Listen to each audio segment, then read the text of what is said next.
Imagine walking into your classroom tomorrow to find that one student has taken over. They decide what you eat for lunch, what games you play at recess, and what time you go home. You get zero input, and if you complain, you're punished. That sounds deeply unfair for a school. But for most of human history, that exact dynamic was the reality for entire civilizations living under autocracies, societies completely controlled by an absolute ruler. We see the extreme end of this in historical dictatorships. Leaders like Adolf Hitler eliminated any opposition and held absolute power over every aspect of German life, using military and police control to enforce their will. If a society doesn't deliberately engineer a way to share authority, it eventually defaults to the spaceline, a reality where the many suffer at the whims of the few. To fix that power imbalance, we created democracy. The word itself comes from ancient Greek, demos meaning people, and kratos meaning rule. Rule by the people. This system functions through a strict rulebook. First, it requires equality, ensuring everyone operates on the exact same playing field. Second, it guarantees fundamental rights, acting as personal armor so the government cannot legally strip away your freedoms. The final pillar is accountability. Leaders are not above the rules, they are firmly tethered to them. They have to answer to the public that put them in charge, or they get replaced. Democracy is a meticulously engineered machine, built specifically to take power away from a single dictator and distribute it fairly across an entire population. Which brings up a massive logistical problem. In a country of millions of people, how do the citizens actually physically exert their rule? They do it through a mechanism called universal adult suffrage. That is the specific legal mechanism granting every citizen aged 18 and older the right to have a say, regardless of their wealth, gender, or religion. The ballot acts as the conduit for a literal transfer of power from the individual to the state. And this is what that transfer looks like in reality. Millions of individuals standing in line, participating in the act of building their own government. The vote is the foundational currency of a democracy. Without that physical transfer of authority from the ground up, the entire machine stops working. Historically, this process looked very different. In the direct democracy of ancient Athens, free male citizens actually gathered in the city center to debate, and they voted personally on every single proposed law.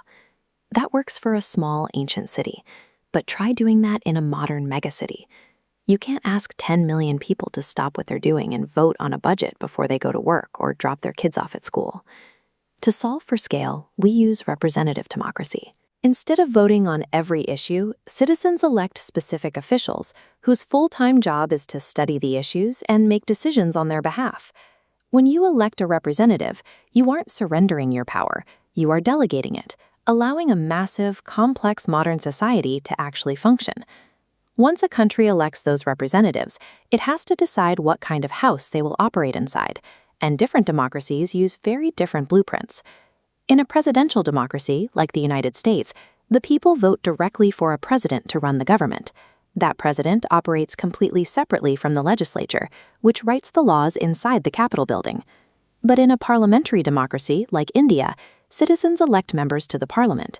The parliament then selects a prime minister from within its own ranks to lead the government. The floor plans are completely different, that the goal is identical: channel the raw power of the people into a structured, functioning government. But this brings us back to a lingering threat. Once we hand all this power over to our representatives, what stops them from turning into that schoolyard dictator we talked about earlier? The defense mechanism is called the separation of powers. You can think of it like a mighty tree. To prevent any one part from absorbing all the nutrients and taking over, the government is split into 3 distinct branches. The first branch is the legislature. They write the rules of the game. The second branch is the executive. They implement those rules and actively play the game. The third branch is the judiciary. They don't write the rules or play the game. They act as the ultimate referee, monitoring the other 2 branches and blowing the whistle if anyone violates the Constitution. In India, that referee is the Supreme Court. They interpret the law, settle disputes, and can strike down actions that cross the line. This creates a web of checks and balances. It is an intentional, structural fail-safe designed to keep the government in check and protect your rights from overreach. Democracy functions like a fragile relay race, requiring every new generation to take the baton. You don't have to wait until you turn 18 to start your journey of power. You can join a school council, debate issues in your community, and stay informed about how decisions are made right now. Remember that classroom dictator? We replace that unfair system by building tables where everyone has a voice, where collaboration replaces control. The rules are written, the system is in place. The journey of power never really ends. It just waits for you to step up and take your turn.